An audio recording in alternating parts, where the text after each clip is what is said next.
ದರ್ಶನ್ ಅವ್ರು ಹೆಂಗ್ ಮಾಡಿದ್ದಾರೆ ಮೂವಿ. ಅವ್ರನ್ನ ನೋಡಿ ನಿಮ್ಗೆಲ್ಲ ಎಷ್ಟು ಖುಷಿ ಆಯ್ತು? ನಂಗೂ ಅಷ್ಟೇ ಖುಷಿ ಆಯ್ತು. ಮೂವಿ ನೋಡಿ ಖುಷಿ ಪಟ್ಟಿದ್ದೀರಾ ಅನ್ಕೊಂತೀನಿ. ನೀವೇ ಅಲ್ಲ, ನಿಮ್ ಫ್ರೆಂಡ್ಸ್ ಫ್ಯಾಮಿಲಿ ಎಲ್ಲರೂ ಕರ್ಕೊಂಬಂದು ಮೂವಿ ನೋಡಿ. ಆಮೇಲೆ ಥಿಯೇಟರ್ಗೆ ಬಂದು ನೋಡ್ಬೇಕು. ಪೈರಸಿನ ಎಂಟರ್ಟೈನ್ ಮಾಡಬೇಡಿ ಪ್ಲೀಸ್.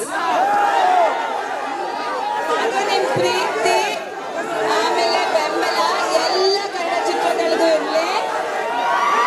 ನಮ್ಮ ಚಿತ್ರಗಳನ್ನೆಲ್ಲ ಸ್ವಲ್ಪ ಜಾಸ್ತಿ ತೋರಿಸಿ ಅಂತ ಹೇಳ್ತೀನಿ. Thank you.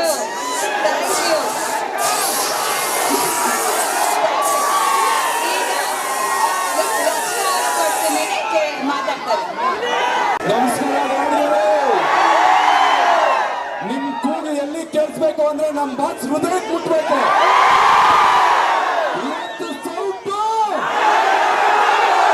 ನಮ್ಮನ್ನ ಕೊಡಕ್ಕಿಂತ ಕಣ್ಣನ್ನು ಕಮ್ಮಿ.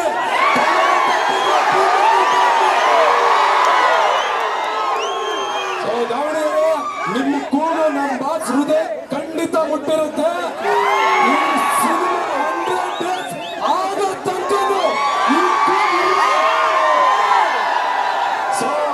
ನಮ್ಗೆಲ್ಲ ಭಯ ಬೇಡ, ನಮ್ಮ ಬದುಕೆ ಜೊತೆಲಿದ್ದಾರೆ.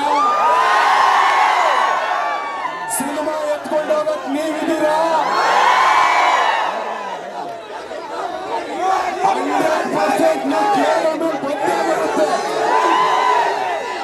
ನಮ್ಮ ಮಾಸ್ಕರಿಂದ ಎಲ್ಲೂ Davanagere.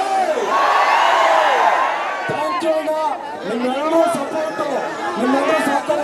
Thank you, love you so much.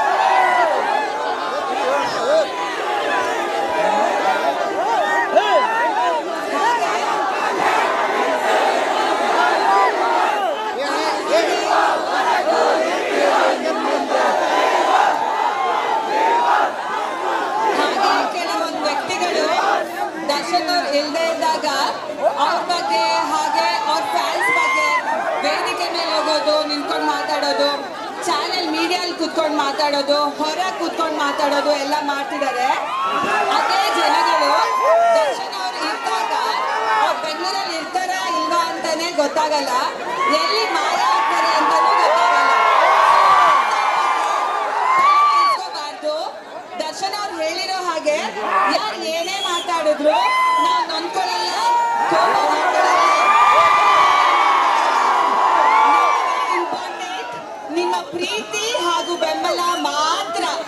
So ನೀವುಗಳು ಹಾಗೆ ಬೇಜಾರು ಮಾಡ್ಕೋಬೇಡಿ, ಕೋಪ